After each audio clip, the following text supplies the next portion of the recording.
From what I've heard, generally speaking, it's best if you can do something really, really specific that not a lot of other people can.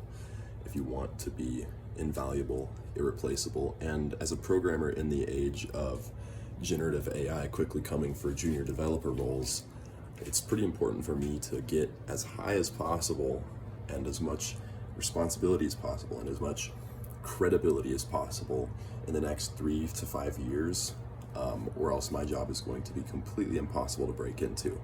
So I've got a few leads on that. The first is a specific company that I'm going to apply for.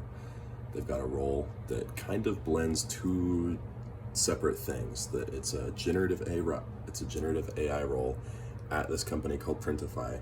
And the cool thing about Printify is that I love their stuff. I work with it and I've used code to poke at it and understand a lot of how it works. So I already have experience that I can demonstrate. And that's kind of a niche thing. Not a lot of people have programmed with Printify. So I'm going to reach out for that role.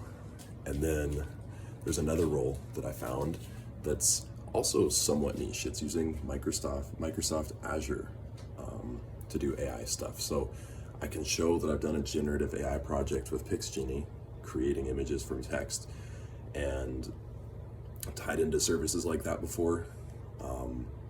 I can show that I've done a little bit of AI stuff on the side, like just your basic like image recognition, things like that, or emotion detection.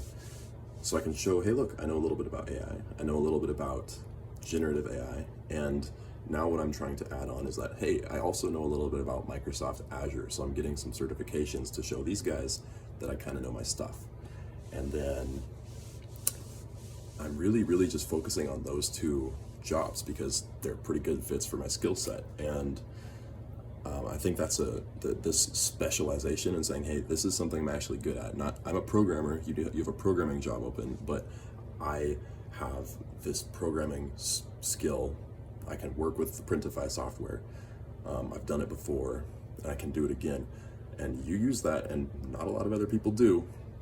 That's a lot more powerful than just saying, I'm a programmer, I do computers, you have computers at your business, hire me. I've got a lot more leverage, I've got a lot more credibility. So specialization is, in my opinion, what's going to get me a job.